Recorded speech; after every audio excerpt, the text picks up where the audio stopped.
You lose someone. You go to a funeral. You wear black. You say a few quiet words.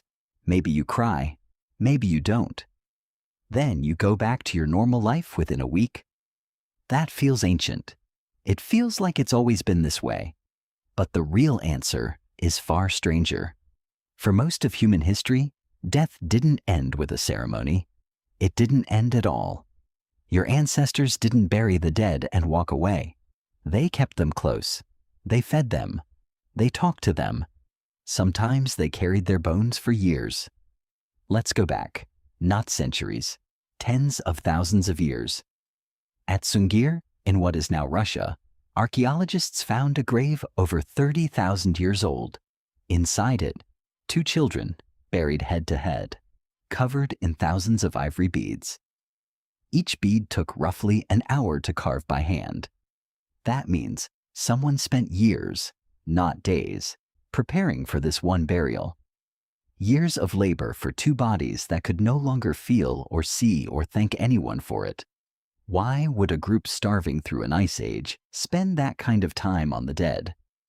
Here's the uncomfortable part. It wasn't really for the dead at all. Anthropologist Nicholas Conard, who has spent decades excavating Paleolithic sites in Germany, has argued that elaborate burial practices in the Upper Paleolithic served the living more than the deceased. The beads, the ochre, the careful positioning of limbs, these were signals. Signals of grief, yes, but also signals of status, of belonging, of a group announcing to itself and to its neighbors that this person mattered enough to spend a fortune of labor on. Death, it turns out, was never really private. It was a performance for the survivors. Think about that for a second. The oldest funerals we know of weren't about saying goodbye. They were about staying together. Grief is contagious. A dead body left in the open is a threat, a source of disease, a magnet for predators. But it's also a psychological crisis for the group. Someone who hunted with you, who shared fire with you, who knew your children's names, is suddenly gone. If nothing marks that gap, the group starts to fracture. So early humans built rituals not to serve the dead, but to hold the living together while the shock passed through them. That's the twist almost nobody expects. Funerals were never really about the person in the ground. Now go back even further. Before ivory beads, before burial at all. At Shanidar Cave in northern Iraq, Neanderthal remains were found scattered with clusters of pollen, leading early researchers to propose the idea of a flower burial. A Neanderthal laid to rest with wildflowers around the body. That specific interpretation has been challenged since some researchers, including work led by Chris Hunt, suggested bees may have carried the pollen in long after burial, not mourners. But newer excavation at the same site, led by Emma Pomeroy of Cambridge, found a Neanderthal skeleton, curled in a position that looked deliberate, not accidental, reopening the question of intentional Neanderthal death ritual. Even if the flowers were an accident of geology, the body positioning wasn't. Something in that species, tens of thousands of years before modern humans dominated the planet, already treated the dead differently than the living. Something already understood that a body left where it fell was not the same as a body placed with care. That's not a modern invention. That's older than our own species. So if funerals are ancient, what happened between then and now? Why does your grief look so different from theirs? Somewhere along the way, the dead stopped staying close and started being sent away. In many hunter-gatherer societies still studied by anthropologists today, mourning doesn't end in a day.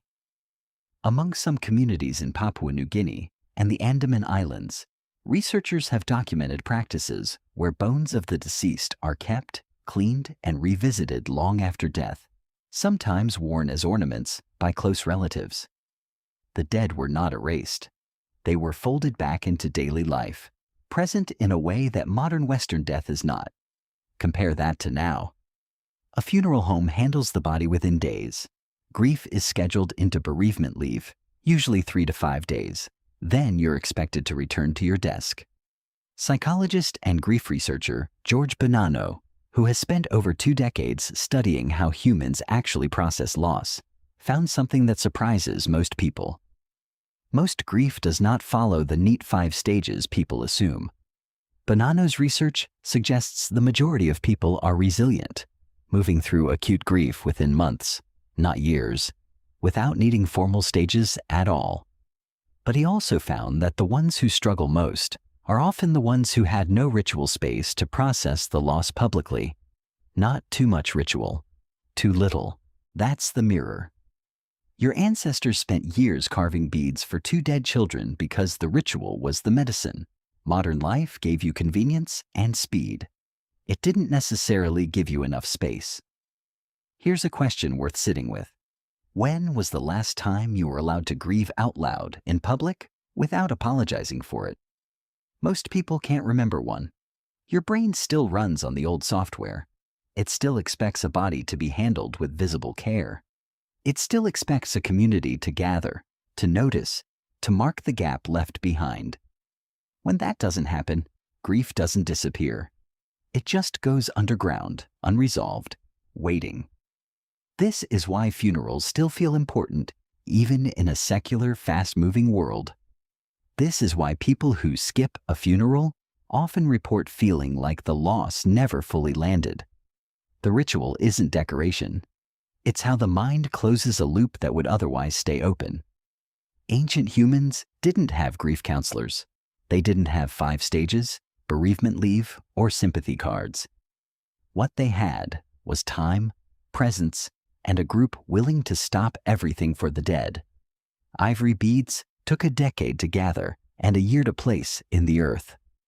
A curled Neanderthal body was arranged, not discarded. Bones were kept close for a lifetime, not lowered into the ground and left behind. None of that was really about the person who died. It was about everyone left standing afterward, learning how to keep living side by side with an absence. You lose someone today. You go to a funeral. You wear black. You say a few quiet words. But the real ritual was never for them. It was always for you.